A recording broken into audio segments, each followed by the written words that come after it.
So I've not said stand up tall or give yourself a bit more space, but that left-hand one for me looks a bit more over the ball, and your hands look a little bit sort of, if you think you're here, the left-hand one looks a bit more here. Hands are in, which will encourage that movement more with the arms. That looks to me a slightly better setup, but just look at the top of the backswing position. This left-hand one, club's got a bit on the outside there, but not too bad. But now we start losing that spine angle. Your shoulders now swinging very, very kind of steep down here, okay? And the arm just can't get up, yeah? I mean, that left arm's very low across your chest. Club's kind of laid off. I think that's top of your backswing, is it? Well, no, one more frame. There you go.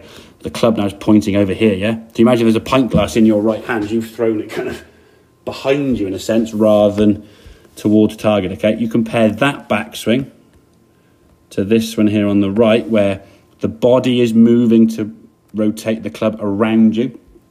The arms are responsible for the vertical movement, okay? So torso turns here. There you go. Club's nice in front. Now the arms start working up. Look at your left arm relative to your shoulders, yeah?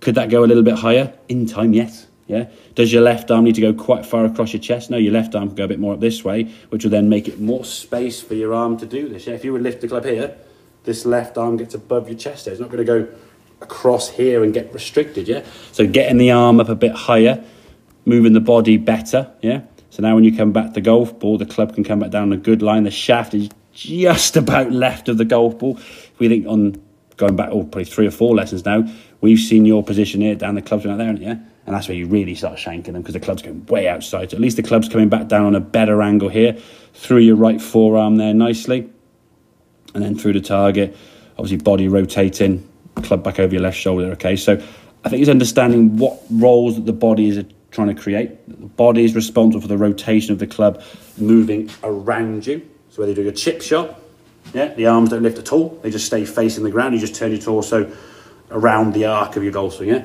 For a pitch shot, you're doing the same movement. Now your arms kind of lifting up a bit more to get a bit more energy. Fuller shots, you're lifting your arms more. So what I would suggest, practice-wise, making some swings against the wall there at home, or just up here somewhere, whatever, getting that arm a bit higher rather than too low down underneath your sort of your shoulders and chest area, okay? Making some swings where you just sort of swing the golf club to here with just your torso, back and through, yeah? So if we go sort of like there, less of that, there to there, just swinging back and forth, and then build it up gradually with a bit more lifting of the arms. And find out what position, so if we say back here is kind of, that would be kind of a quarter length backswing. That would be like a half backswing, 3/4, and then full be up there. Where do you start missing the ground a bit more? Is it half, or is it 3/4, or is it full? You won't miss the ground with a quarter swing, I wouldn't imagine. And all the quarter swings you made, you hit the ground fairly easily every time, didn't you? So when the arms start going up a little bit this way, because your body's changing angles, that the ground gets a different position to you. And then if you're missing the ground, you're now going to react, which results in either topping or thinning. Well, sorry, topping or flattening, yeah? And then you hit the ground behind the ball, as we saw, you were moving the ball back in your stance, because it makes sense, yeah? If you're in the ground back here, well, I'll put the ball back here, yeah? But the more the ball moves back, the more you're going to move your body that way, yeah? And you're always reacting to these things. Hence the reason why you might play 9 holes terribly, figure out how to hit the ball straighter, and then 9 holes good. But you're 18 holes good. There's no point having 9 holes bad, because the back nine could be, I don't know, 45, but the front nine is 65. It's an irrelevance, isn't it, yeah? So you've got to get yourself into that position. So work on the body movement. The torso, I say, is rotating better. If you move your body better and get the arms lifting up, there you go. That club would probably miss, just about clip the wall there, okay? Whereas this one, you could see, would have hit it pretty whacked on the side there, okay? Does that make sense, buddy, yeah? Yeah, it makes sense. So it's working this better. I think, yeah, there's going to be a I mean, you're certainly stronger than me, and I'm more flexible than you. But you know what your skills and strengths are, but your body has to be doing the right job.